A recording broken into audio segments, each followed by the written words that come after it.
கர்த்தருடைய பரிசுத்த நாமத்திற்கு மகிமை உண்டாவதாக. நானும் என் மனைவியுமாக இலங்கை தேசத்திற்கு ஊழியத்திற்கு வந்திருக்கிற அந்த சூழ்நிலையில்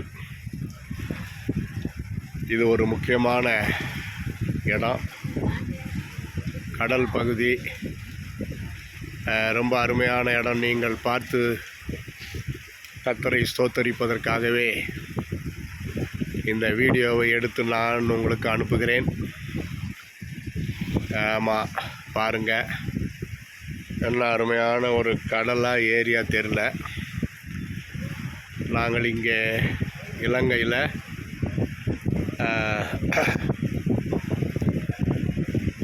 நிகாம்பு பக்கத்தில் கட்டுநாயக்கா என்ற இடத்துல வந்து தங்கியிருக்கிறோம்.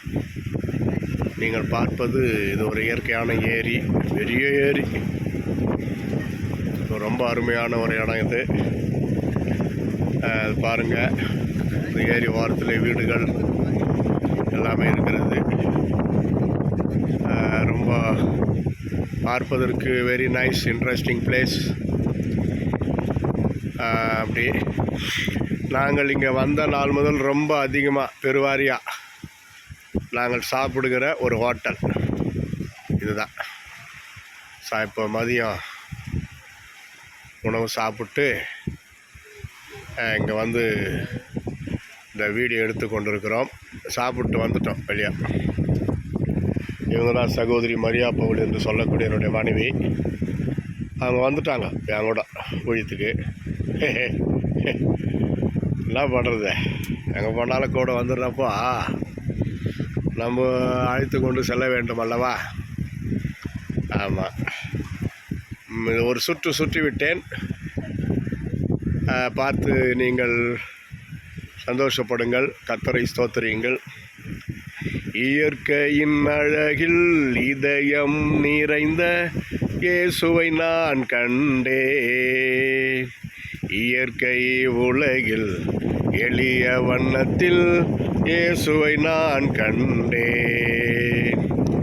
எல்லாம் படைத்த மன்னவா, எங்கும் நிறைந்த விண்ணவா, உந்தன் மலரடி பணிகின்றேன், உந்தன் பொன்னடி போற்றுகின்றேன், உந்தன் மலரடி பணிகின்றேன், உந்தன் பொன்னடி போற்றுகின்றேன். இயற்கையின் அழகில் இதயம் நிறைந்த இயேசுவை நான் கண்டேன்.